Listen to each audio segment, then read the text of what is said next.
Pedro Sánchez ya no podrá escudarse en el no a la guerra ni en los buenos datos de empleo. El juicio por el caso Ábalos ha reventado la agenda de Moncloa y vuelve a colocar a la corrupción en el centro del tablero político, y esto no ha hecho más que empezar. Se abre ahora una primavera judicial clave para saber si, como sostiene el presidente, todo es una inventada o si estamos ante un problema estructural dentro del PSOE y de algunos ministerios. Sánchez asegura haber asumido responsabilidades políticas al reconocer que se equivocó al nombrar a Ábalos y Cerdán. ¿Pero es suficiente? ¿Basta con admitir un error cuando quienes fueron tus hombres de confianza están imputados y en la cárcel? Conviene recordar cómo llegó Sánchez al poder, precisamente abanderando la lucha contra la corrupción que acabó con el gobierno de Mariano Rajoy y que fue precisamente defendida en el Congreso por Ábalos. Los próximos meses se le van a hacer muy largos al presidente porque la imagen de su lugarteniente sentado hoy en el banquillo es tan simbólica como demoledora. Aquí arranca Cuestión de Prioridades.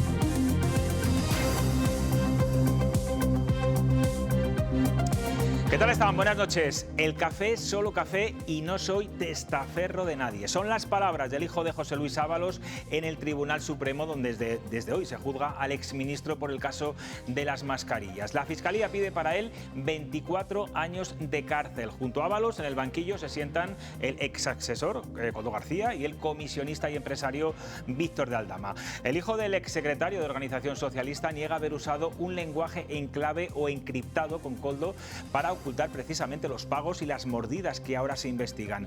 Este juicio es solo el principio de un largo rosario de causas que amenazan con complicar la legislatura al gobierno durante meses. Lo que ahora se juzga son presuntas comisiones millonarias por la compra de mascarillas en pandemia, contratos a novias en empresas públicas donde nunca trabajaron y tramas y subtramas corruptas y hechos que podrían confirmar, y ojo, esto es importante, también la financiación ilegal del PSOE. Y de hecho hoy el hermano de Koldo ha dado una pista clave, un giro de guión inesperado que enseguida les vamos a contar. Pero antes les mostramos cómo han ido llegando hoy al alto tribunal los acusados y testigos, algunas imágenes también muy curiosas de algunos de ellos. Laura Zembranos, buenas noches. Algunos llegaban en coche particular y, claro, los que están en la cárcel, en furgón policial. Buenas noches, José Luis. Pues efectivamente, vamos a ver esas imágenes porque el exministro José Luis Ábalos y su exasesor Koldo García han acudido así, como van a ver, en furgón policial, trasladados desde la cárcel de Soto del Real, donde permanecen en prisión provisional y sin fianza desde finales del pasado mes de noviembre. El comisionista Víctor de Aldama ha llegado instantes después en un vehículo privado. Así entraba a la primera sesión en el Tribunal Supremo. Y la otra protagonista del día, Jessica Rodríguez, expareja de Ábalos, acudía a pie, eso sí, ocultando su rostro y aspecto físico al máximo de las cámaras, con gafas de sol y peluca. Ya dentro del juicio analizamos los gestos. Ábalos y Koldo estaban sentados juntos, pero actitud muy diferente. A Ábalos se le notaba tenso y más desmejorado, mientras que Koldo estaba visiblemente nervioso, con la cabeza hacia abajo y se tocaba el pelo. Aldama se ha mostrado con una actitud que denotaba estar más seguro de sí mismo. Y vamos al contenido del juicio. La confesión del día ha sido esta que van a ver, la del hermano de Koldo García. Reconoce haber ido a la sede del Partido Socialista a recoger dinero en efectivo presuntamente para Ábalos, algo que puede dejar en muy mal lugar a la contabilidad del partido. ¿Ha ido usted alguna vez a la sede del Partido Socialista en la calle Ferraz a recoger algún dinero, algún sobre con dinero en metálico para su hermano o para Patricia o para alguien de su entorno? Sí. ¿Ha ido a recogerlo? Sí, sí. ¿Nos puede decir quién se lo entregó? Si fue... Cuando iba a la sede del Partido Socialista, ¿usted tenía que identificarse de alguna manera? Claro, igual que todo el mundo, con el DNI. Entregar el DNI. ¿Sus visitas quedan registradas entonces? Hombre, supongo que habrán marcado el DNI. Yo entrego el DNI, paso por el arco de metales, como todo el mundo. Les voy a decir una cosa, que yo solo he estado ahí, he estado 2 veces. Que recuerde, 2 veces que recuerde y las 2 para eso. No he vuelto nunca más. Y también como testigo ha estado otro familiar, el hijo de José Luis Ábalos. Víctor Ábalos confiesa que prestaba dinero a su padre, dice que era propio y que lo hizo tras su separación, pero descarta que fuera custodio de la contabilidad de su padre ni que hablara con Koldo en clave. Yo no tengo dinero de nadie, yo no soy custodio de nadie. Lo que le he ido facilitando a mi padre es dinero cuando lo he ido necesitando. Es decir, mi padre nunca ha necesitado de la ayuda familiar. Cuando se divorcia, pues su situación cambia y estamos para ayudarle en lo que necesitara. Yo no soy custodio de ningún dinero de nadie. Yo no hablo en clave, ni con mi padre ni con nadie. Es decir, yo mis mensajes, mis comunicaciones se ven claramente y ya he explicado a qué se debe. Pues es que se debe a eso. Es decir, a mis continuos viajes de Colombia, pues el señor Koldo García pues, le gusta mucho el café, pero igual que a mi suegro, a muchas otras personas. Entre los 11 testigos que han pasado hoy por el tribunal destacamos también a Jessica Rodríguez, es pareja de Ábalos. Reconoce que cobró dinero sin ir a trabajar, en concreto casi 44.000 euros de las empresas públicas Ineco y Trasatec. Además, durante el juicio los responsables de estas empresas han admitido que la contratación de Jessica no siguió el procedimiento habitual y que no fichaba en el trabajo. Desconocía que Ineco fuera una empresa que trabajase para Adif y después volvemos a lo mismo. Yo solamente tenía que hacer lo que el señor Joseba y Koldo me pidieran. Entonces, fuera de eso, yo no tengo más conocimiento del trabajo que yo tenía que efectuar. Al principio, Joseba me pedía que hiciera algunos de los fichajes y al final era Joseba el que tuvo que hacer muchos de ellos porque yo no los hacía. Y como cada martes hay Consejo de Ministros y la portavoz del Ejecutivo ha sido preguntada por este juicio sobre corrupción. El Masaiz dice que la justicia debe actuar tanto en el caso Mascarillas como en la Kitchen, pero defiende que la actitud del PSOE ha sido distinta.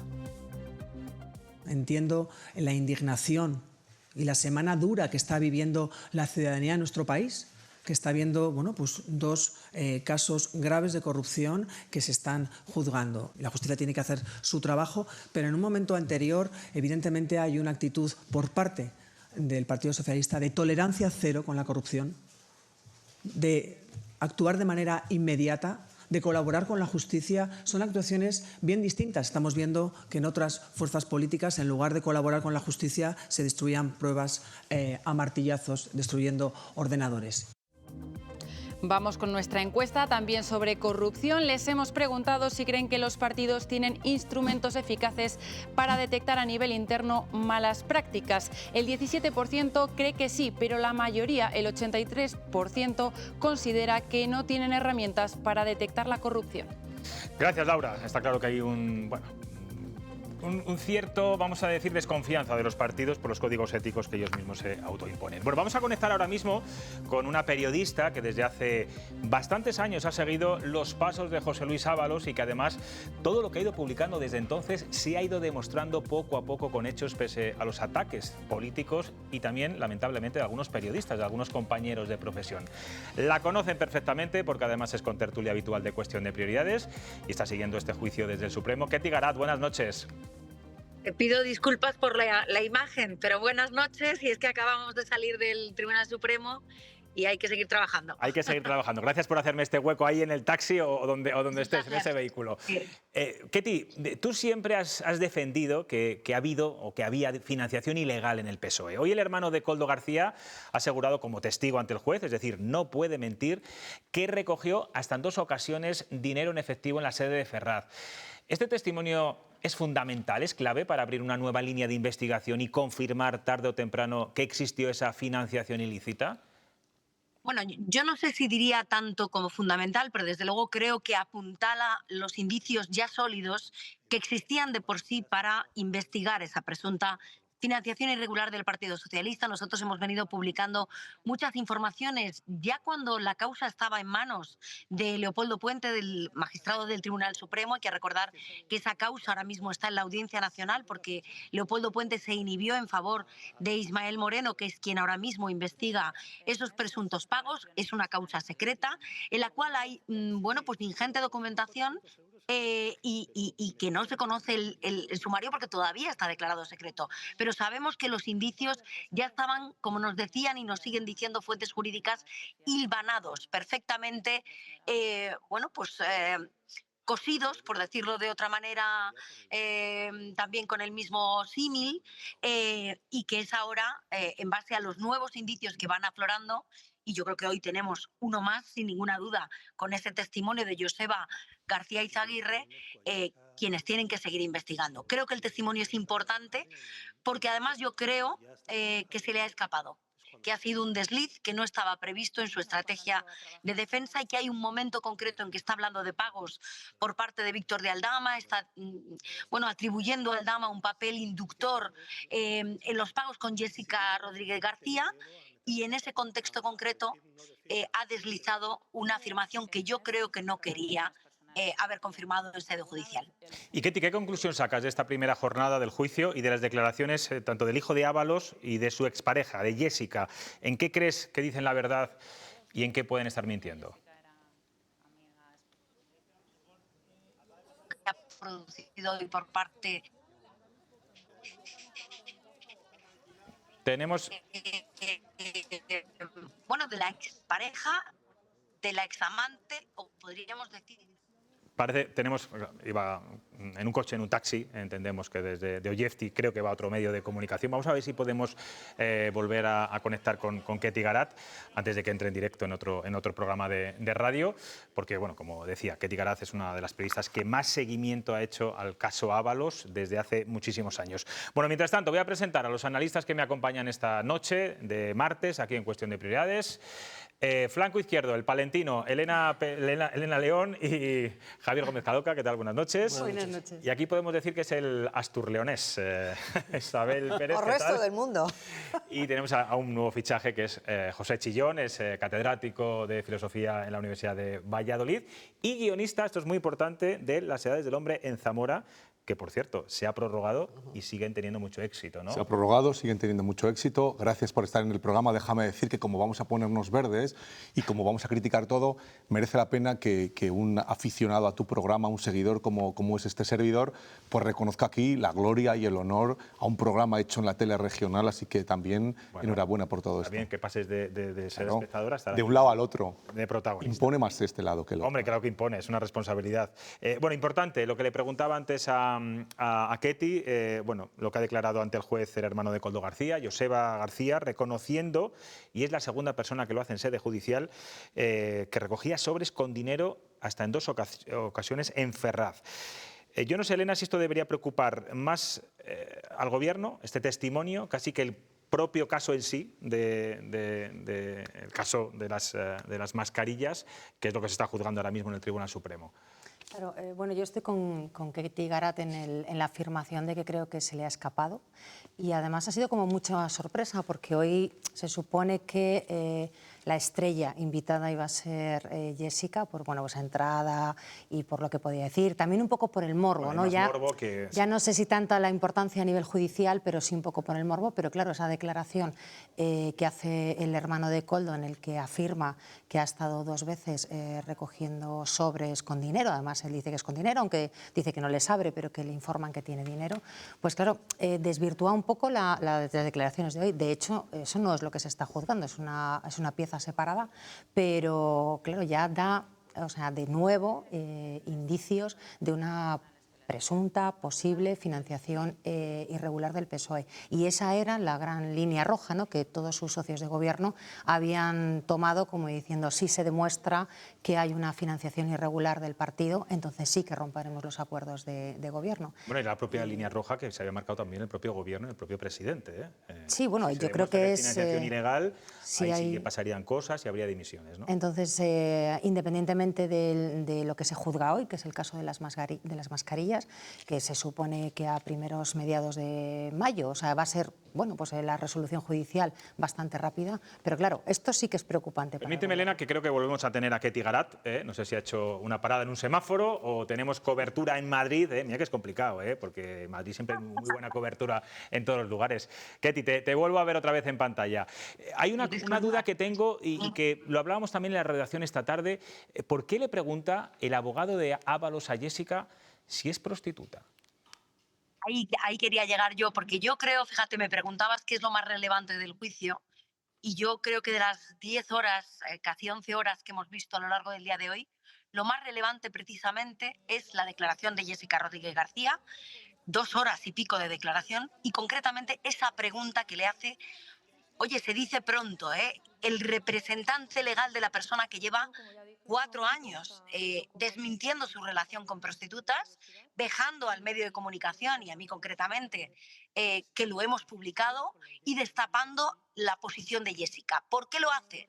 Yo creo que esto es lo relevante. Hoy había un intento o un objetivo por parte de la defensa de José Luis Ábalos, es decir, de José Luis Ábalos y de Koldo García y de su representante legal, Leticia de la Hoz, en desmontar a Jessica. ¿Por qué? Porque es la persona que ha apuntalado los indicios más sólidos contra la acusación de José Luis Ábalos, la que ha lanzado los torpedos en la línea de flotación más consistentes, en la medida en que, bueno, pues ha confirmado efectivamente que ella no iba a trabajar, que ella es contratada en 2 empresas públicas por la gestión de Koldo García y de José Luis Ábalos, por la intermediación directa de él, y que ella, bueno, pues su estancia pagada en un ático de lujo en la Plaza de España de Madrid durante 2 años y medio, casi 3, es por la intervención y la mediación de José Luis Ábalos.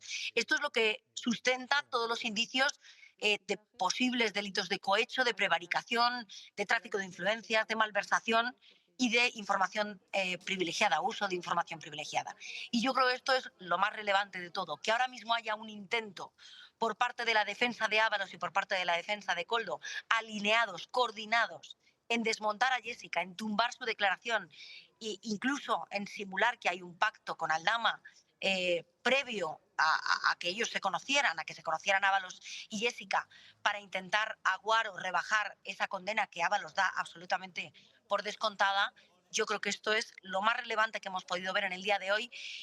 Y ya decía al principio José Luis, y se dice pronto, que la persona que lleva desmintiendo, negando y vejándonos a los que llevamos hablando de su relación con prostitutas sea precisamente su representante legal, quien hoy le pregunte a esa prostituta que viajaba con él en los viajes oficiales y que es colocada en 2 empresas públicas, Jessica Rodríguez García, que mantenía una relación de pago, como bien demostramos en The Objective, con documentos y correos electrónicos que acreditaban esos pagos en metálico que recibía Jessica Rodríguez García, me parece que es una declaración de absoluta relevancia. Bueno, y la cacería que has sufrido tú en tus carnes y muchos otros compañeros, precisamente por decir desde un primer momento, bueno, pues cómo vivía esa vida disoluta del señor Ábalos. Por último, hoy publicáis en The Objective que el exministro asume que será condenado al menos a 15 años, le piden 24, y que recurrirá incluso a la justicia europea.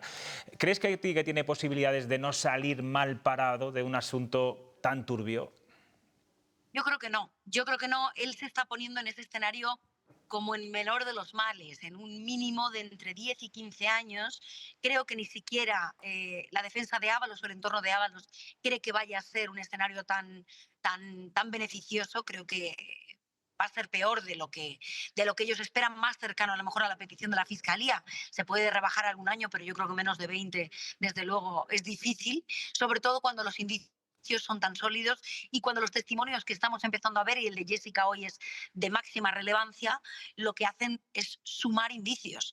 Es decir, respecto a la última declaración de Jessica Rodríguez García en el Tribunal Supremo hace un año, en el año 2025, hoy Jessica ha sido incluso más contundente y ha dado más información respecto a esa última declaración en la que la vimos muy afectada y estaba más sólida, más consistente, ha durado mucho más, además, ya digo, han sido 2 horas casi media, y en esa declaración encima ha hablado de cosas de las que no había hablado hasta ahora, como por ejemplo de ese piso en la Castellana que pretendía comprar Ábalos y del cual figura un documento que firma José Luis Ábalos con Víctor de Aldama para hacerse precisamente con un ático de lujo de casi 300 metros por un precio muy inferior al precio de mercado.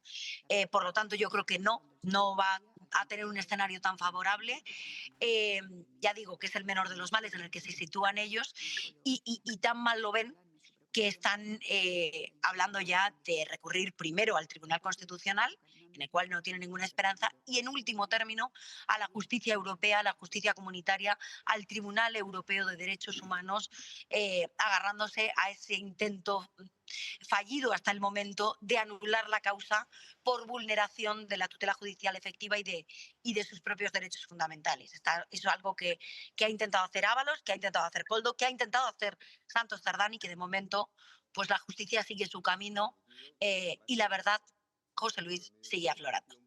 Pues Ketty Garat, gracias por atendernos así de esta forma tan atropellada, en un día tan intenso también para ti. Me alegro mucho de todos los premios que te están dando últimamente, que lo sepas.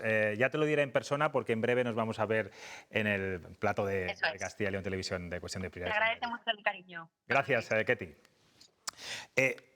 Habíamos dejado el tema de la financiación ilegal. ¿A ti te ha sorprendido? ¿Crees también que sea extralimitado en sus declaraciones el hermano de Koldo García al reconocer que hasta en 2 ocasiones fue a la sede de Ferraz a llevar dinero? A recoger dinero, perdón. Es que ha ido a recoger. Es decir, ¿hay financiación ilegal del PSOE o el PSOE ha financiado a algunas personas? Quiero decir, yo no creo que demuestre que hay financiación ilegal del PSOE. Creo que hay una mala praxis desde la administración del PSOE. ¿Tú crees que el hecho de que vaya a recoger dinero no es financiación ilegal? No entiendo. Distinto sería que llevara bolsas como Carmen Pano, que llevaba bolsas dicen, ¿no? de basura negras a la sede de Ferraz. Como dicen que habrá que demostrar, sí, etcétera, por supuesto, ¿no? todo hay que demostrarlo. Estamos hablando de un creo que hay una malísima praxis. Ya dije yo aquí que los que hemos estado en organizaciones muchas veces se nos han liquidado viajes y demás con dinero en efectivo, pero lo que no puede ser es que si yo hago un viaje, pues mande a mi hija a recoger la liquidación. Eso se lo tiene que hacer mirar el PSOE, ¿no? Eso, por una parte. Yo no sigo sin ver financiación irregular del Partido Socialista, y menos en este caso de las mascarillas. Yo aquí lo que veo es que unos listos, muy listos, aprovechándose del lugar que ocupan en un ministerio, con el paraguas de un ministro y los ayudantes que tiene, pues aprovechan una situación en la que había que comprar mascarillas como fuera y ven un negocio y trincan. A partir de ahí pues aparecen cosas chuscas como el tema de las prostitutas, bulquetes de prostitutas, etcétera, etcétera, etcétera.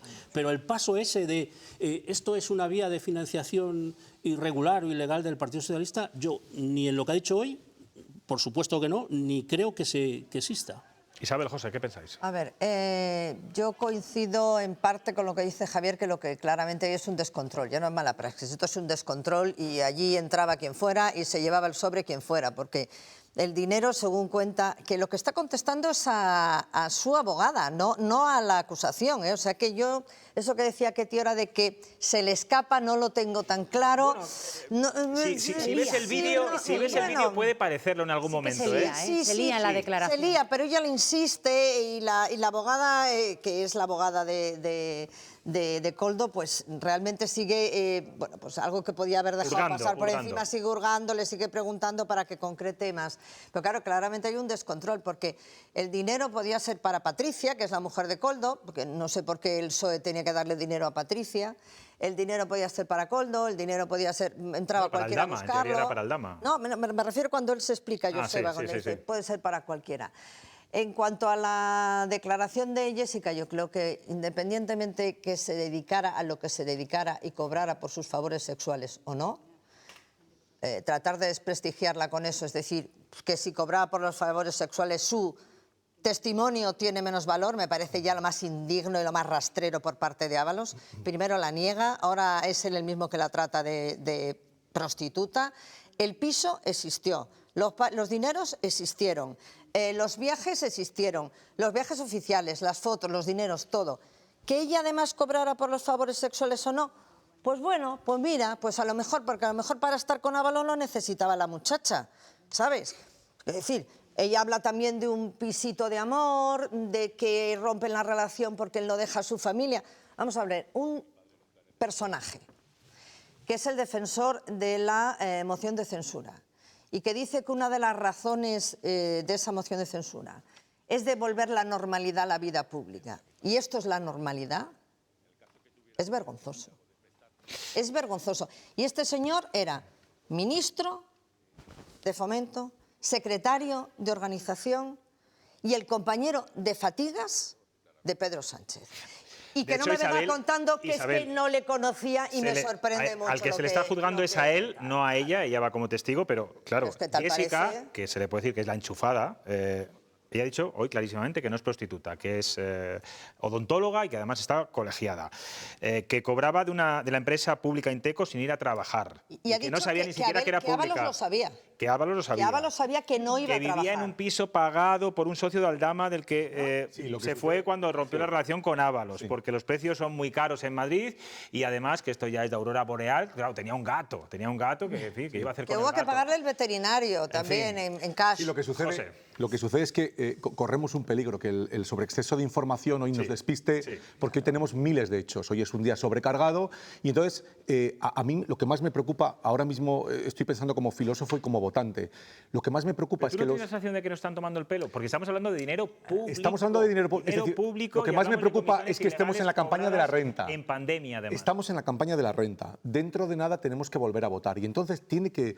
en el Código Penal, habrá mañana un agravante que diga que hay acciones políticas y públicas que son punibles porque quitan la credibilidad a la democracia, independientemente de dónde vengan. Porque ¿cómo uno va a votar sabiendo en este momento lo que están haciendo con el dinero público? Da igual, en este caso, da igual lo que haya sucedido. Porque fijaos, el hecho de que haya sucedido en un contexto de pandemia me da a mí la impresión de que podíamos llamar a esta trama del ilusionismo político. ¿Os acordáis lo que hace un mago, no? El mago te dice que mires aquí y cuando estás mirando aquí está trampeando con la mano, cambiando la carta. Porque la mirada está dirigida aquí.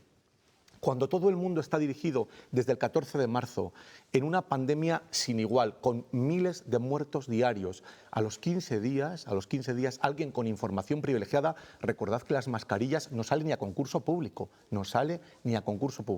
Y algunas de ellas, la mayoría defectuosas. Esto genera una trama de 3,5 millones de beneficios que reputan 250.000 para uno y 100.000 para otro.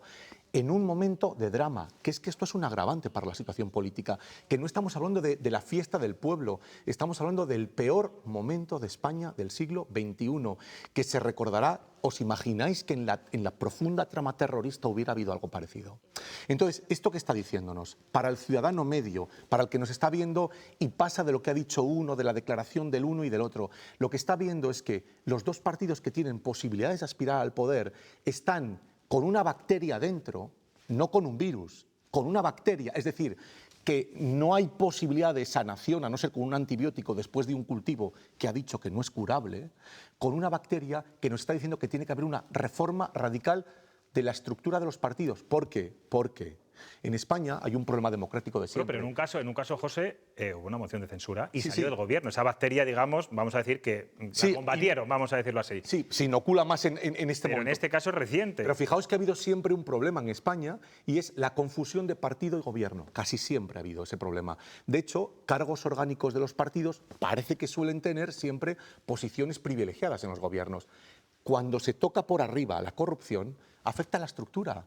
Y entonces, ahora mismo, en términos médicos, podríamos decir, no tenemos un tumor, tenemos una metástasis. Y esa metástasis obliga a un procedimiento de urgencia, radicalmente de urgencia. De verdad lo estoy diciendo. Y por tanto, el ciudadano, pensad en el ciudadano que tiene que votar. ¿Qué va a hacer? Pero ¿cuántos códigos éticos han firmado los propios partidos? ¿Cuántos códigos deontológicos, cuántos límites se han puesto, cuántos códigos de regeneración democrática han hecho desde que empezó la crisis y los primeros casos de corrupción? Y no ha servido absolutamente para nada. ¿La gente es honrada o no lo es? Yo lo que digo es que, mirad, a mí me van a hacer un monumento a la salida de Arroyo de la Encomienda, porque cuando voy a 54 me ponen multas todos los días. Asturias. Yo tengo ya un monumento allí que lo van a hacer porque soy uno de los que más contribuye a la hacienda pública de ese pueblo, ¿no? A 54 salta y me ponen, o sea, un radar en una carretera. Hay instrumentos, ¿os imagináis que uno de vuestros periodistas se llevara un portátil a casa hoy? ¿Qué pasaría? ¿Cómo es posible que a nivel ínfimo haya tantos niveles de control en lo público y cuando uno va escalando no exista ni medio? Porque no es que haya prostitutas, haya apartamentos, es que lo que hay es golfería. Es que es la golfería del pueblo, José, la golfería del bar del pueblo. Y es algo de lo que se habla muy poco y alguna vez se ha dicho en esta mesa, hay muchos cómplices. Entre ellos puede haber incluso funcionarios. No, incluso porque si no, José Luis, se pueden hacer siempre, este tipo José de Luis, cosas. Siempre. Sabéis que las tramas de Siempre corrupción, tiene que haber funcionarios. las tramas son radicales, penetran toda la estructura. Tiene que haber corruptor. Claro, y también. nunca pensamos en el corruptor. Sí. Nunca. Inductor, transmisor, y conector. casi siempre vienen por el mismo sector económico y productivo, que son la obra pública, la construcción, etcétera, etcétera. Hombre, Y las que mueven contratos con mucho dinero. Y siempre nos olvidamos de eso. Pero bueno, yo estoy muy de acuerdo con lo que ha dicho, con lo que ha dicho José. Acabamos de terminar la Semana Santa. Pues esta semana se han iniciado las semanas de pasión de los dos grandes partidos políticos de este país. Porque hoy estamos hablando de esto, ayer hablabais del otro, pero vienen semanas de pasión para los dos. Y como bien dice Isabel muchas veces, el y tú más no vale. El y tú más no tiene ganadores en este caso, tiene dos perdedores. Como mucho hay otros ganadores que no son ninguno de estos dos partidos. Por lo tanto, creo que a mí no me interesa ya los reproches del uno contra el otro, del otro contra el uno, que además los argumentos del uno y del otro son los mismos. El mismo, es decir, no, esto no es el PP de no sé quién, no, este ya no está. A mí me interesaría que se hablara de lo que ha dicho José en el Parlamento. ¿Cómo atajamos esto? Internamente dentro de los partidos, en los gobiernos, cómo se ataja al corruptor, etcétera, etcétera. Porque lo que está en juego aquí es que el soporte del sistema democrático en España, en los 40 años que llevamos, que son dos partidos, los dos en estos momentos están pasando semanas de pasión. Uno por este asunto y otro porque utilizó los instrumentos del Estado para hacer desaparecer pruebas. ¿Sabes cuál es la diferencia? Ninguna. No. ¿Sabes cuál es la diferencia? Temporal, me refiero, no en el fondo. Temporal.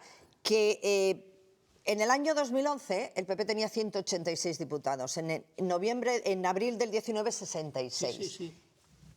Los ciudadanos ya han juzgado esa limpia, parte. claro. Y ahora estamos hablando de un caso que se está dando por la rapidez, es decir, la Audiencia Nacional va mucho más lento, 13 años de tramitación del procedimiento, y aquí estamos en 2 años. Y ahora mismo estamos jugando varios. Que es que no es una corrupción sutil. Insisto, yo lo he dicho más veces. Es que es una corrupción de barde, es que es una corrupción de tapeo. El coste electoral de todo esto del Ábalos y demás, yo creo que ya está. Es una corrupción de paso doble. Ya está amortizado ese coste electoral. Elena, ¿tú crees? Al Partido Popular le costó al gobierno.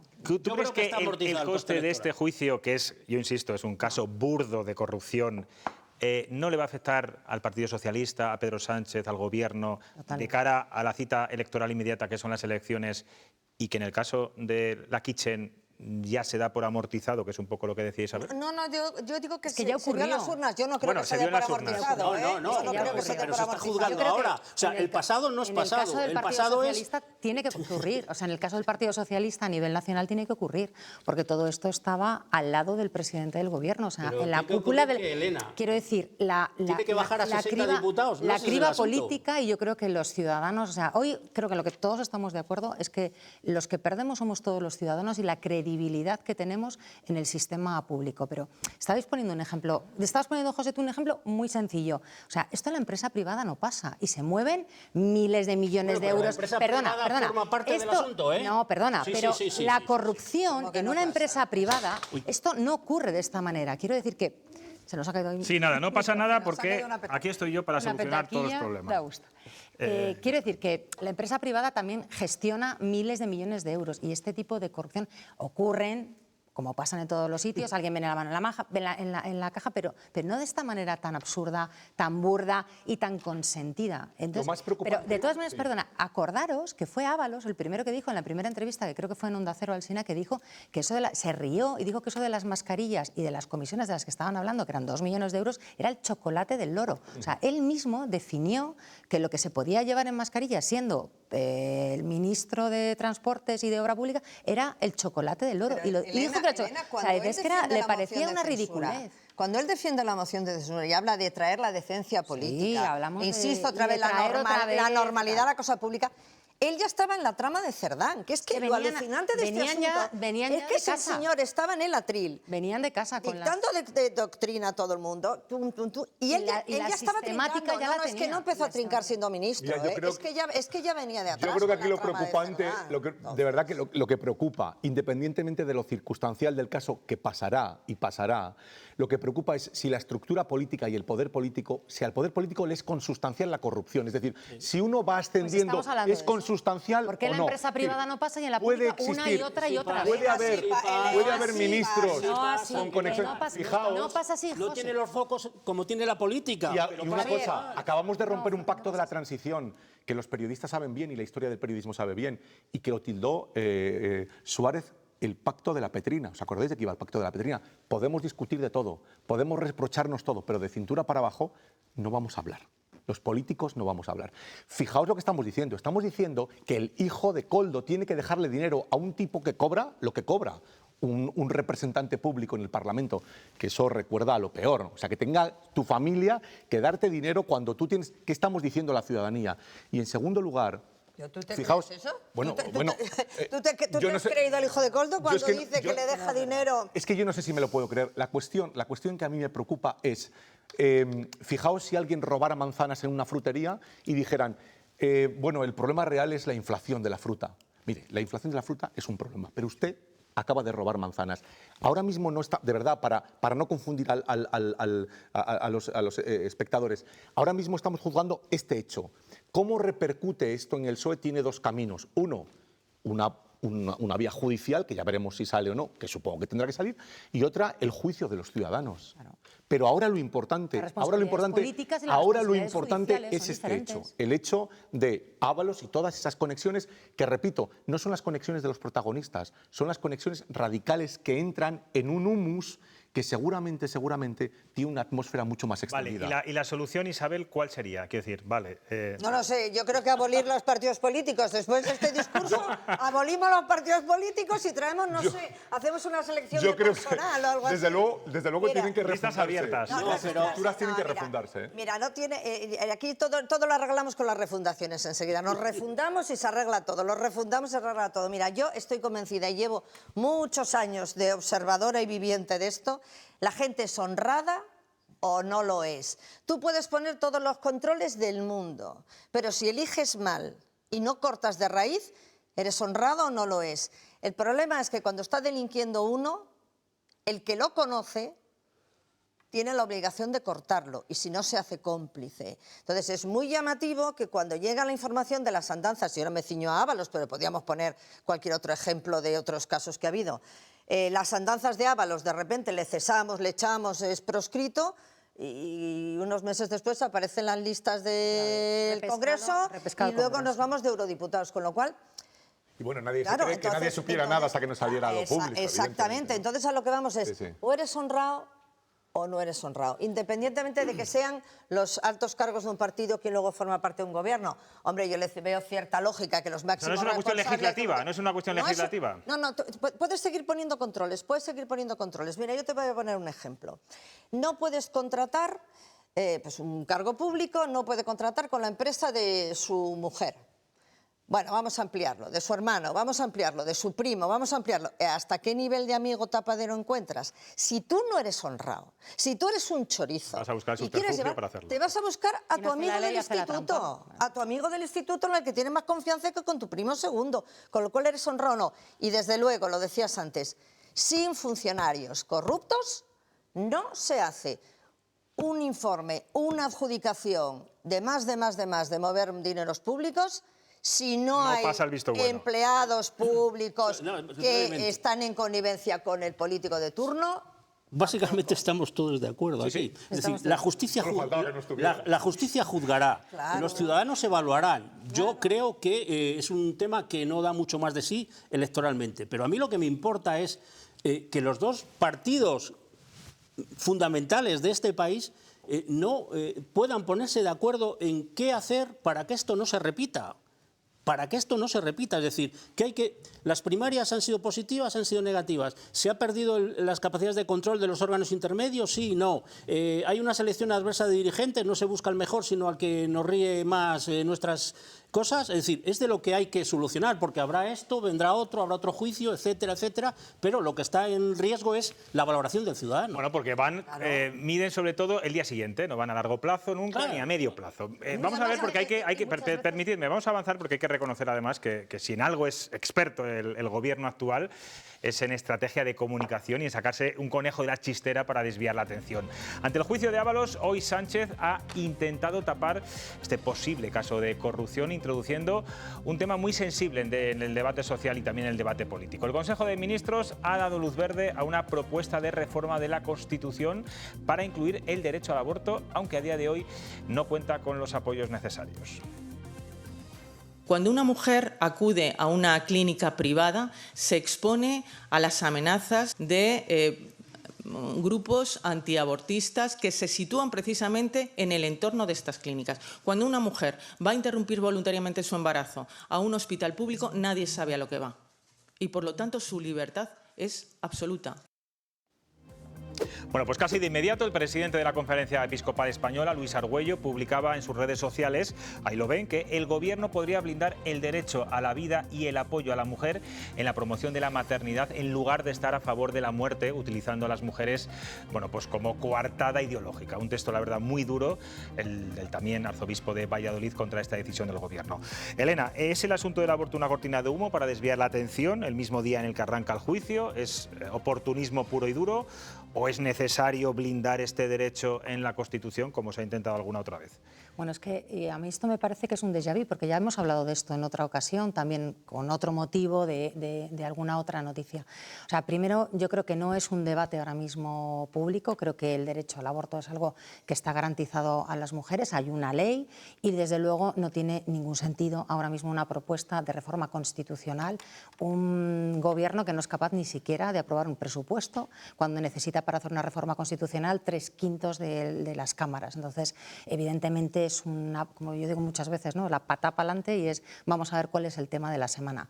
Yo creo que hoy tampoco les ha salido muy bien, porque hoy estamos hablando de ello, pero en realidad es un debate que no está en la calle y que hoy, por mucho que han intentado tapar públicamente la noticia del día, que era la apertura del juicio y lo que tenemos encima de la mesa... Las portadas de los periódicos van a ser las que son. A mí, desde luego, lo que no me gusta es la utilización que muchas veces hace este gobierno de las mujeres y de los derechos de las mujeres para, bueno, pues para fines políticos, para fines publicitarios y luego pues muchas veces no salen, ¿no?, como la ley del sí es sí, ese tipo de reformas que salen además el tiro al contrario. Javier.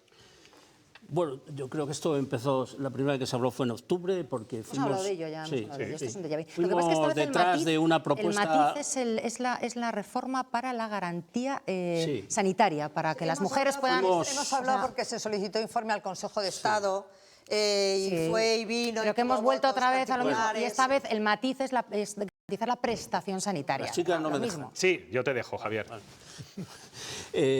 Fuimos detrás de una reforma de la Constitución que se hizo en Francia, que creo que es el primer país que reconoció como tal derecho constitucional la interrupción. ¿Pero qué te parece que sea hoy, precisamente hoy? Pues supongo que tiene su objetivo que sea hoy. Es que el que diga lo contrario pues no entiende de lo que es la política. Está claro. Ni la estrategia política. Como la Nutella que aparece. Tampoco entiendo... Lo ha dicho la propia ministra. Es que lo ha dicho la propia ministra. Se la ha escapado también. Si lo que se quiere es blindar el derecho, con las mismas posibilidades ninguna de que salga adelante, pero si lo que se claro, pero Javier, permíteme que te aclare una cosa. Por la vía francesa. Igualdad, el Ministerio... Déjame que te diga una cosa. El Ministerio de Igualdad, hace 2 años fue, ya rechazó esto mismo por la falta de consenso político. Y dijo textualmente la ministra, no se dan las condiciones. Hoy las condiciones son las mismas. ¿Qué ha cambiado? Bueno, ¿me dejáis terminar? Sí, deja a Javier y ya te dejo la palabra, Isabel. Si lo que se quiere es blindar el derecho a la interrupción voluntaria del embarazo, lo que hay que modificar es otro artículo de la Constitución. Claro.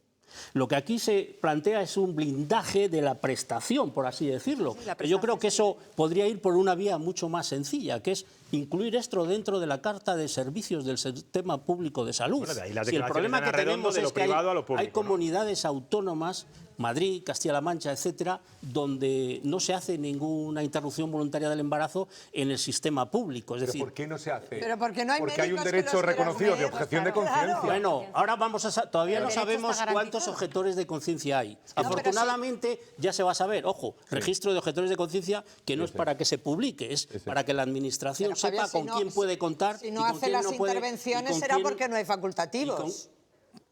Si no son objetores de conciencia, harían las intervenciones. Y con quién no puede contar. Entonces, yo creo que me preocupan más otras cosas. El otro día miraba yo las estadísticas de las interrupciones voluntarias del año 2024, en el caso de Palencia, y el 51,9% de las mujeres que se sometieron a una interrupción voluntaria del embarazo reconocieron que no utilizaban ningún método anticonceptivo.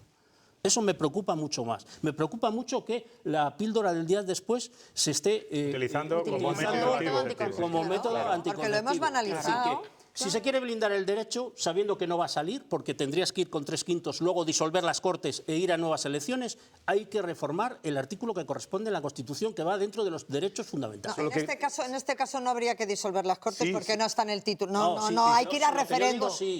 El que dices tú, sí, el que propone... Si va al título, a los derechos fundamentales del título primero, hay que ir a... El que proponen ellos, y está muy bien... No está mal que haya este debate en la sociedad. A ver, está muy bien buscado, no tendría que disolver las Cortes porque sería suficiente con que alguien pidiera un referéndum. Vamos a ver. Es la propia ministra cuando lo presenta la que reconoce que es una cortina de humo, porque a preguntas en su presentación y le dicen, ¿pero cuentan ya con los apoyos? Dice, no, esto es un primer paso, luego ya hablaremos con las comunidades autónomas y con el Partido Popular, porque esto lo quieren los ciudadanos, porque esto la mayoría... Vamos a ver, la mayoría la decides tú, porque lo dice Ana Redondo, la groupie del presidente, ya es la mayoría, ¿no? Porque lo dice ella. Y evidentemente, la más lo recordabas tú ahora, José Luis, si hace 2 años este asunto no se planteaba... ¿Tenemos que recuperar el voto de las mujeres? Pues tenemos que recuperar el voto de las mujeres que está perdido con la ley del sí es sí, que rebaja o deja en la calle violadores y agresores sexuales. Tenemos que recuperar por las descontroles del Ministerio de Igualdad en los temas de violencia. No consiguen darle con la tecla real a los problemas de la protección de las mujeres que sufren violencia de género o violencia machista. Y sobre todo, y también... Tenemos a eso, y volvemos al caso de Ábalos. Ministros que tienen Carlotas y no sé cuántas cosas, y entonces todo es... Bueno, pues da lo mismo. Y a mí sí que me preocupa lo que dice Javier, hilando con lo de Luis Argüello, con lo del arzobispo, cuando habla de proteger la maternidad y proteger la natalidad, cuando estamos hablando de que necesitamos que nazcan muchos niños, pero también por la banalización de los sistemas anticonceptivos, porque cuando tú a una niña de 16 años le dices que puede ir a abortar independientemente de lo que digan sus padres, eso sí, poner una foto suya en la página web del cole tiene que firmar papá, mamá y si te descuidas, lo que sea, pero... que no atenta contra su salud, porque podemos hablar del fumar o del beber, pero estamos hablando de los permisos que tienes que tener simplemente en una actividad normal educativa. Un tatuaje, en el colegio, por ejemplo. antes de 18 años, pero tú tienes 16 y puedes ir a abortar. Y además, si no... Con que te hagan una foto en la excursión del colegio y ponerla en la página web del colegio. Del día después, este fin de semana y el fin de semana que viene. Pero es que el procedimiento, mirad, el pronunciamiento de Ana Redondo tiene una complicación. Depende del tipo de reforma que estemos hablando, porque ellos lo proponen para una reforma leve de la Constitución, pero si lo metemos en los derechos fundamentales del título primero es reforma agravada, que no solo tiene los 3/5, sino la disolución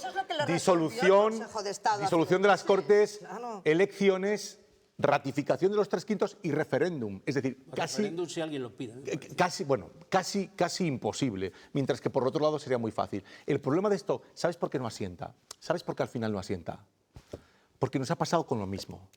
Tú quieres a tu gato y no tienes por qué matarlo. Pero no tienes por qué llamar a eso derechos de los gatos. Si el problema está en por qué tipificamos de derecho lo que no debería ser un derecho, sí, hombre, en el sentido más básico de la palabra. Porque fíjate, los derechos José, nos yo hemos dado... no he utilizado la palabra aborto. Nos hemos dado... Interrupción voluntaria del embarazo. Nos hemos dado derechos a la vida. Entonces, no seré yo el que avale los de los rosarios a las puertas de las clínicas, ni los ultras, metiéndose desde una posición católica en contra de la opción de conciencia de cada uno. Porque el derecho católico cristiano dice que de internis nec ecclesiam, sobre las intenciones no se mete ni la Iglesia, por tanto, menos tú. O sea, que no seré yo el que avale esos procedimientos, pero sí el que tenga que reconocer desde una óptica puramente jurídica que yo entiendo por derechos otras cosas. Ahora bien, cuando tú tildas de derechos, tienes que hacer un sistema que garantice esos derechos, pero te encuentras con que un gran porcentaje de los facultativos, que son los responsables, no quieren llevarlo a cabo. Claro, no quieren. Con lo cual, tienes que asumirlo. Y si lo tienes que asumir es porque a lo mejor no está bien tirada la norma. Cuando habla la ministra y habla de la sanidad pública y de la sanidad privada, creo que está bien tirada. Es una norma homologable con todos los países. Hay que regular la interrupción, hay que regularla, hay que darle una salida, y dicho todo hay que entenderla, José, hay que darle cobertura legal. Para terminar ya, Javier, que nos tenemos que ir a publicidad. Dicho todo esto, existirá el derecho a la interrupción voluntaria del embarazo en este país mientras haya mayorías sociales y políticas que consideren que eso tiene que ser un derecho. Pero, el día que no sea así, pues dejará de serlo. El problema que está encima de la mesa es que si se tiene que ir a hacer esas intervenciones a la sanidad privada, no se resuelve ni con la Constitución ni sin la Constitución, porque la cuestión es que no tienen facultativos que estén dispuestos a hacer esas intervenciones. No les tenemos ni para esto ni para ver si la gente tiene catarro. Ni para ver si la gente tiene catarro. Señores, que estáis muy intensos hoy. No tenemos vámonos a ir a publicidad. No quieren hacerlo, Isabel, no había dicho yo todavía lo de Isabel, ya lo digo. Isabel, nos vamos a publicidad y enseguida volvemos. Vamos a hablar de las negociaciones entre Vox y el Partido Popular aquí en Castilla y León. Hablaremos también de Donald Trump y esa amenaza, ese ultimátum que se puede llevar a cabo dentro de muy poquitas horas en Irán. Enseguida volvemos.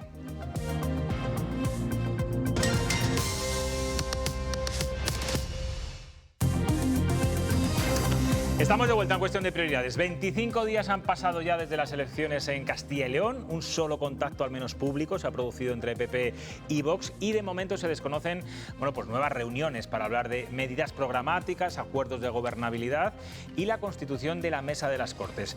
En este último caso, la fecha tope es el 14 de abril y ya se va despejando alguna duda respecto a los intereses de Vox. Laura, cuéntanos.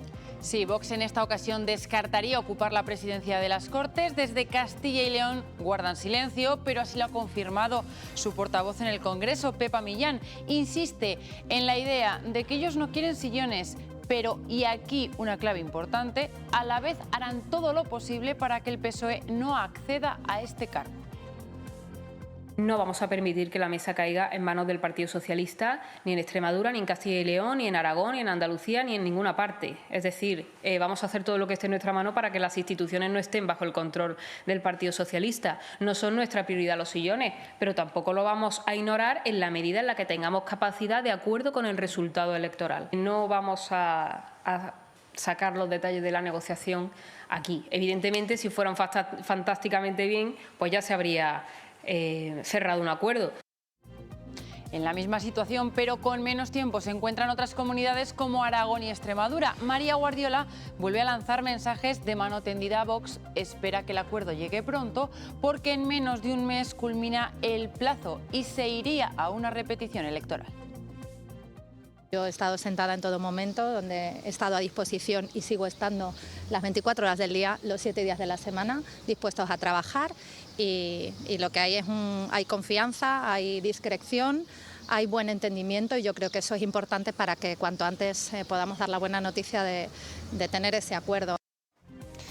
La verdad es que se está haciendo muy largo la señora Guardiola, ¿eh? Desde que fueron las elecciones en Extremadura, lleva intentando cerrar ese acuerdo de gobierno con Vox y parece que no fructifica. Bueno, hoy Chema Nieto nos da una clave importante que, bueno, yo creo que no hemos tenido en cuenta del motivo por el que se están retrasando las negociaciones entre PP y Vox en Castilla y León, y no es precisamente por las elecciones andaluzas como están pensando. Vean.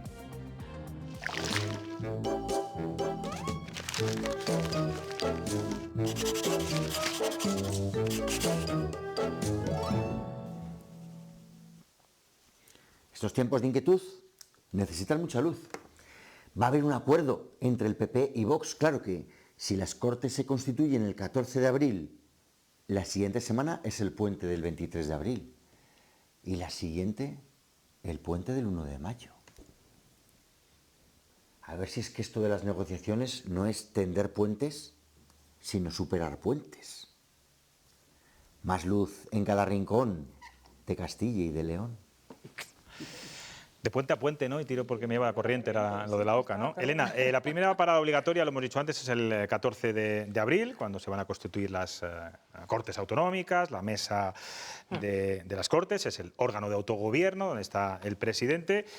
¿Por qué crees que Vox descarta ya negociar o pedir la presidencia del Parlamento Autonómico cuando Carlos Pollán, el candidato, lo ha sido presidente de esta institución la legislatura pasada, y sobre todo el poder político que supone, bueno, pues tener el control, ¿no?, del Parlamento? Bueno, la verdad es que Vox ha cambiado de opinión unas cuantas veces, no es la primera vez. Yo siempre digo de entra, momento, a día de hoy. Que sí, que no, que lleva chaparrón.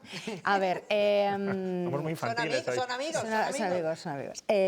A ver, lo han dicho ellos, ¿no? Creo que Pepa Millán ha dicho que lo que quieren es demostrar que no quieren sillones, sino acuerdos de programa, y que parece ser además que están de acuerdo con aquel famoso carta o principios que desde el Partido Popular antes de las elecciones de Castilla y León se puso encima de la mesa, que es un poco la proporcionalidad en cuanto a las cuotas de gobierno, y dentro de la discreción que se está llevando, y parece ser que no hay ninguna prisa, ese es el motivo, ¿no?, que quieren demostrar, por lo menos a priori, que no son los cargos, como ocurrió en las otras Pero yo os pregunto, ¿no?, si... A mí me parece importante. Uno de los factores, no el más importante seguramente, de que en Castilla y León llegaran a este tope, o que no crecieran o no superaran las expectativas, o no llegaran a esas expectativas que tenía Vox y que auguraban también algunas encuestas, era precisamente que habían bloqueado, que tenían bloqueado a Extremadura y Aragón.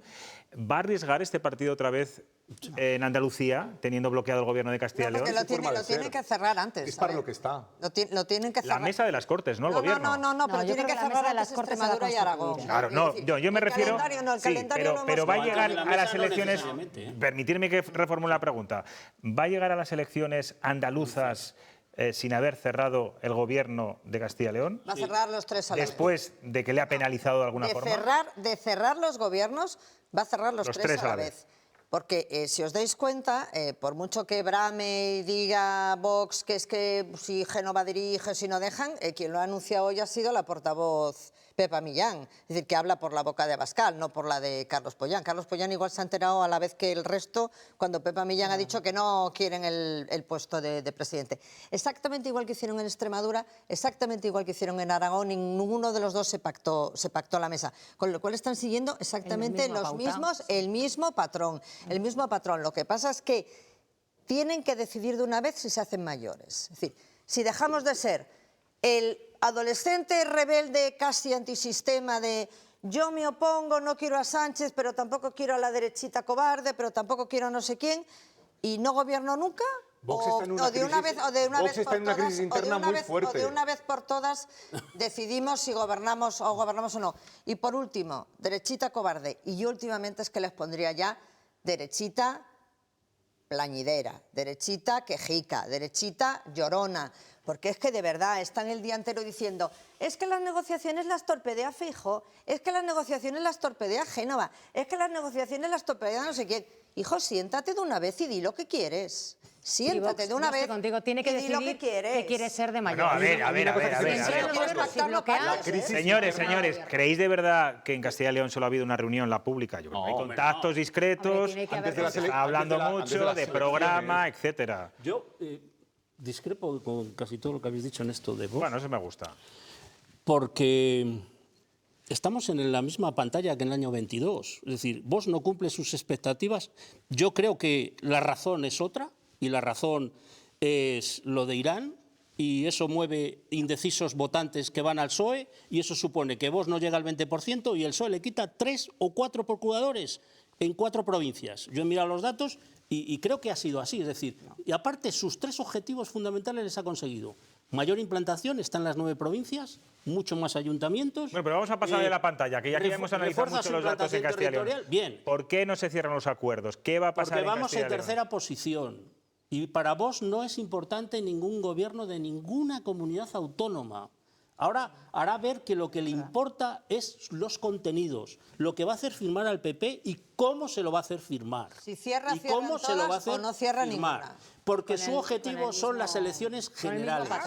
Y no creo que tenga coste el tema interno. Es decir, las encuestas que están saliendo no dan coste. Ha decrecido una décima ha bajado. la intensidad. Una décima ha bajado. Pero es que de una décima que baja a frenar la tendencia alcista es mucho para un partido político. Pero de 18 a 44 años... Mira, es el partido más votado en el ámbito de la derecha. Hay algo que nos ha demostrado la democracia española, y es que el radicalismo de los partidos, especialmente de alguna, sobre todo el radicalismo de derechas de Vox, juega siempre a poner una zancadilla. Y ese es el conflicto que tiene. Pero el conflicto tiene que tener en cuenta una cosa. En Castilla y León, ¿por qué ha vuelto a ganar el Partido Popular? Porque ha conquistado un campo social. Un campo social que a lo mejor estaba perdido, ¿no? Entonces, esa ampliación del campo social por parte del Partido Popular le ha vuelto a dar la victoria. Y eso es lo que Vox no quiere. Que Vox es la extrema derecha, y que la extrema derecha tiene un discurso que es el de tu primo, el Trump, o sea, el pelirrojo, que es el mismo, que estamos hablando de no a la Unión Europea, que estamos hablando de cero programa económico, que estamos hablando de avalar una ideología que no puede ser avalada. Y eso, José, todo eso se lo va a hacer firmar. Todo eso y más se lo va a hacer firmar al Partido Popular. No va a poder firmarlo. No. Ya lo veremos. Es el final del Partido Popular. No, porque yo creo que tiene que entrar... Pero la renuncia a ser la segunda... No, perdona, la renuncia a ser la segunda autoridad de la región es muy seria. Valencia ha firmado todo eso, mira. Hombre, sí firmó una declaración pública contra la Agenda 2030, contra Europa y contra no sé qué. Perdona, que ha firmado contra Europa. Salió el Yorca en Valencia a decir... Contra Europa, Javier, por favor, no te creas la propaganda de Vox. No, coge el periódico. No te creas la propaganda de Vox, no te creas la propaganda de Vox, y lo que dice que todo. Javier, yo no creo... No dudas de que entren en los gobiernos, porque no les interesa... Yo no creo que 3 o 4 procuradores estén en juego por Irán. Pero ahora, en Andalucía, avalar la estrategia de Trump a nivel internacional, con todo lo que está suponiendo, incluso en la economía real, de ir a echar gasolina, le va a costar mucho. José, pero la demografía electoral de Andalucía es muy diferente a la nuestra. Aquí, una de las cosas que para más a Vox es una demografía envejecida, y en Andalucía esa no existe. Hay una demografía electoral más joven. Bueno, veremos a ver qué pasa en Andalucía, si eso todavía queda mucho. Yo soy boomer ya. Isabel supongo que también. Mucho más que boomer somos. Mucho más. Vox ha aprendido. Yo pensaba que boomer era yo, ¿eh? Los que están a mí no me miréis, ¿eh? No quiero saber los nada. centennials y demás están en posiciones antisistema, y esta vez el asalto a los cielos no viene de morado, viene de verde. Bueno, que desbloqueen cuanto antes, porque de verdad hablar todos los días de que si negocian, si no negocian, qué negocian, cuánto negocian, hasta dónde llegan, pues eso, que puede ser soporífero. Decía que quieren ser de maíz, entrar en los gobiernos y ser la alternativa. Vamos a hacer otra pausa de publicidad y enseguida volvemos y hablamos de la que se puede armar esta noche, que es bastante grave y con bastantes consecuencias económicas, políticas, sociales, de todo tipo. Enseguida volvemos.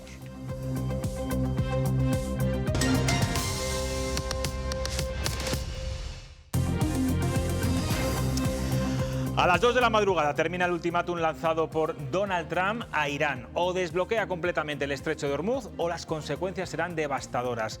Si el régimen de los ayatolás no cumple, Estados Unidos e Israel intensificarán sus ataques contra infraestructuras claves. Puentes, estaciones de tren, centrales eléctricas, plantas desalinizadoras de agua, se entiende.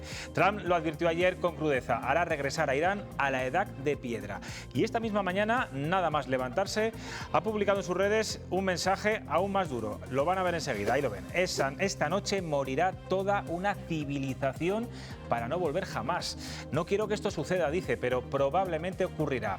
Y remata con una frase sorprendente: Dios bendiga al gran pueblo de Irán. Bueno, pues quedan, como decían, poco más de 2 horas para que expire este plazo límite. Ya se están produciendo en bastantes lugares, muchísimos bombardeos. La tensión es máxima a estas horas y la pregunta que, bueno, traslado ahora mismo a la mesa de análisis es si se abrirá finalmente el estrecho o entraremos esta madrugada en una nueva dramática fase de conflicto. Elena. Es que es imprevisible. Es que yo ahora mismo la única... O nos daremos, o se dará otra moratoria de nuevo. Mira, la única pista que podría dar es si pudiéramos entrar en los mercados de futuros que están comprando Trump, su familia y sus amigos, porque esa es la clave.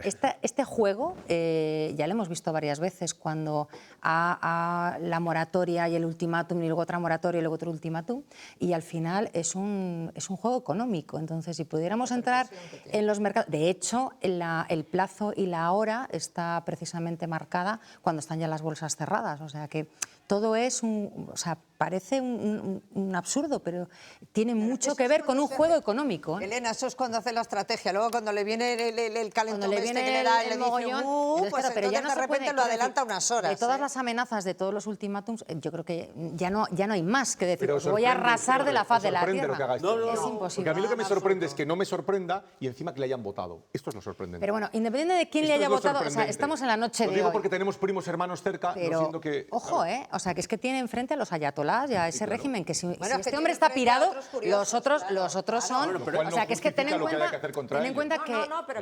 religiosamente están preparados para inmolarse y a la ley va a llevar al reino de los cielos. O sea, que es que estás hablando del reino de los cielos, ha hablado esta tarde el Papa León XIV y, bueno, condenando clarísimamente y enérgicamente, además, las amenazas de Donald Trump. Ha dicho que son verdaderamente inaceptables. Es que son inaceptables, es que tienen de todas maneras, que arrasar es increíble, ¿no? Que se salta la legalidad internacional y entra o genera una guerra para liberar un país. Sí, sí. Y ahora le pretende arrasar. Después, por la gracia porque de Dios, había armas nucleares que no había, y ahora hay que arrasar un país, volverle a la edad de piedra. No entiende lo que es una civilización, o sea, que se cree que es los picapiedra, ¿no?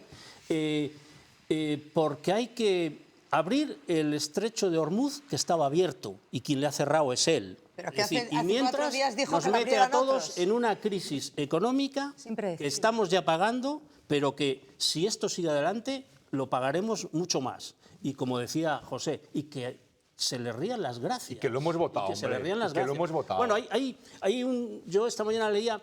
Y Javier, perdona, y no miremos solamente con las repercusiones económicas que nos afectan a nosotros. No. Pensemos en las vidas que pueden esta noche ¿Pero qué va a hacer? ¿Qué va a tirar? Un bombardeo. Pero en el siglo XXI se puede permitir esa amenaza. Pero no hay un instrumento de control que lleve a este hombre. José, porque se ha salido del Tribunal Penal Internacional, que es el que le tiene... Y cuando la democracia le condena su inflación, vuelve y por decreto... ¿Pero qué es hay un razonamiento que a mí no me cuadra en todo esto, y es que amenaza con arrasar un país porque si no abre el estrecho de Hormuz, porque por ahí tiene que transitar el gas y el petróleo para Europa y eso repercute. Efectivamente, y la amenaza es: voy a arrasar un país y voy a arrasar precisamente el origen donde está el gas, el petróleo. Entonces, ¿qué sentido tiene? Universidades también ha bombardeado es como un horda o a la grande, pero a lo bestia. Sí, que cada día es según cómo se levanta, porque daros cuenta que ahora amenaza con todos los males del mundo si no abren el estrecho. Pero es que hace 4 días. Pero es que abrir el estrecho dijo, ¿para qué? Es que ¿Para que transite el gas del petróleo que pretendes bombardear? Dijo, ¿En qué sentido? a mí que abran el estrecho no me da lo mismo. Que vayan allí a preocuparse en los países que dependen del tránsito los europeos, de los... porque Estados Unidos es Pero la democracia número 1 de España, el modelo de democracia de Europa, perdón, y del mundo, o sea, este modelo en el que se ha mirado tanta gente durante tanto tiempo, no tiene un instrumento de control para que un descerebrado se vaya a su casa o a la cárcel. No tiene el hay botón un rojo. instrumento de control. El botón rojo famoso. No es posible. Bueno, José, yo te digo más. ¿De qué valen los mediadores, en este caso? Los movimientos diplomáticos, la Unión Europea, la ONU, la OTAN, en fin, todos los organismos internacionales no hacen absolutamente es algo mucho nada. más sencillo. Veamos lo que pasa cuando se votan iluminados y populistas que prometen las cosas. Porque luego el sistema democrático, si tú tienes esa mayoría que tiene ahora mismo en el Congreso y en el Puede hacer Senado, lo que le dé la gana. veremos lo que pasa después de las elecciones ahora de medio mandato. Bueno, está cambiando los mapas para ver si le viene mejor cómo se elige. Pero esta noche puedo hacer lo que le dé la gana. Que nos hace mucha gracia. Cuando prohíbe los... No, digo, que nos hace mucha gracia cuando ponía los muros en México y cuando expulsaba y cuando a los afroamericanos los ponía y cuando a los inmigrantes y cuando las políticas que hacían como gracieta porque él iba a ser el valiente que nadie había hecho. Pero detrás de esto está toda una forma de hacer política, un modo de hacer política que por favor se nos puede inocular, que tenemos primos carnales cerca, por favor, que se nos puede meter en las venas y esto va a ser lo complicado. Primera estación, porque eso no se puede avalar. Primera estación, elecciones de Hungría, elecciones de Hungría el domingo, que ha mandado al vicepresidente aquí a vender la moto. Lo mismo que hizo en Argentina, prometiendo miles de millones de no sé qué. Lo que no dijo es que se quedaba con toda la Patagonia. ¿Qué va a pasar con Cuba ahora? Javier, yo creo que al final, termino, al final necesita presentar a sus ciudadanos una victoria rápida y no sabe cómo. Bueno, si sigue para adelante en la línea que está, no va a conseguir una victoria rápida y va a tener un coste, pero es que no sabe cómo. Se ha metido en una situación jaleado por Israel, que Israel sí lo tiene claro. Ahí yo creo que está la clave. Es Netanyahu Israel, el que le ha metido un gol. árabe que mata, un problema menos. Pero no creíamos que teníamos instrumentos de control. ¿No creíamos que en el siglo XXI habíamos construido una democracia con estructuras de control lo suficientemente potentes como para mantener un límite? ¿No sabíamos que la democracia es el ejercicio de la libertad que tiene límites para poderse llevar a cabo? Es posible que no tengamos nadie que levante la mano. No tenemos un liderazgo internacional que levante la mano. En Estados Unidos pero que en Estados Unidos no, que le han elegido democráticamente. Entenderme que yo no estoy defendiendo a Trump con esto. Es lo que me preocupa. Acabo de decir que es lo que me preocupa. Si es un sistema democrático, está elegido, tiene mayoría en el Congreso, tiene mayoría en el Senado. Ya sabéis que hubo un alemán elegido también democráticamente. Está cambiando las reglas, Exactamente. Está cambiando las reglas. Un alemán por ahí en los años 30 elegido democráticamente. Por eso también. digo. Está cambiando las reglas. Por eso estoy diciendo. El otro día iba al Tribunal Supremo a presionar al Tribunal Supremo para que dicte una sentencia que a él le interesa. Nunca había ido un presidente al Tribunal Supremo. Por eso estoy diciendo que veamos lo que pasa en los sitios que se vota populismo y que se votan iluminados. Pero también hagamos una pequeña reflexión.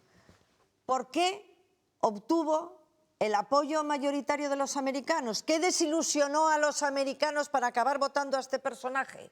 Sí, el América... Pues el sistema americano... Claro, los americanos... Es lo mismo que ilusionaba a ciertos amigos. La reflexión los americanos y otros. Es decir, la democracia tiene que arreglar problemas. Y en cada momento hay unos problemas. Ahora mismo, si la democracia no arregla el problema de la vivienda, por ejemplo, la democracia tiene un problema muy gordo de mantenerse. Exactamente. Sí, cuando eso es lo que a la gente le importa de verdad. Cuando el sistema político es endogámico, como acabó siendo en Estados Unidos, y la población se sintió abandonada y que no resolvían sus problemas reales, cualquier solución populista de estas de barra de bar es apoyada por las personas desesperadas. Es cuando los políticos se alejan de la realidad y de los problemas. Porque a lo mejor lo que había enfrente eso es lo que tampoco no dio ninguna solución. Es lo que con cambio de candidato. Yo creo que está cambiando. En Estados Unidos hay un fuerte movimiento. Ahora sí. Fuerte movimiento. Ganó sus segundas elecciones. Se ha metido contra Bruce Springsteen. Gana Hillary Clinton. Gana al sistema político de casta americano. Pero el Trump primero, el Trump presidente americano de la primera primera legislatura no tiene absolutamente nada que ver con él. Pero apuntaba maneras. Nada que ver. Perdona, José Luis, me parece que nos estamos olvidando. Nadie daba un duro por Trump. Nadie daba un duro por Trump. Fue la gran sorpresa cuando ganó a Hillary Clinton. Fue la grandísima sorpresa. Yo quiero volveros a insistir que en el 2026 estamos pendientes de las decisiones de un tipo elegido democráticamente que tiene dos pivotes fundamentales. Uno, el sistema democrático que la avala, y dos, por favor, la fe cristiana, que es un absoluto escándalo, absoluto escándalo, que diga Dios bendiga. Este hombre, como algunos otros de por ahí, de por el mundo, no pueden decir la palabra Dios porque se infectan. Y el secretario de guerra es peor. El demonio no puede hablar de Dios nunca, hombre, no me fastidies. Secretario de guerra Con esos dos argumentos, a ver qué pasa los dos esta noche, irracionales. quiero decir, porque nos estamos Bueno, vamos a cruzar los pero... dedos, vamos a tocar madera, vamos a pensar y a creer que de nuevo se lo va a repensar otra vez el señor Trump y que ese ultimátum, bueno, pues no se lleve a cabo. Lo veremos en 2 horas escasas. José, bien, ¿no? Un placer. Yo te he visto muy suelto y muy televisivo, además, ¿eh? Sí, nada. Agradezco aquí a mis colegas. Bueno, me alegro que hayas estado aquí. Ha pasado muy bien. Y repetirás. Isabel, gracias como siempre. Gracias. Javier, Elena, buen viaje a Palencia. Y mañana nos vemos 10:30 de la noche aquí en Cuestión de Prioridades. Descansen y disfruten. Adiós.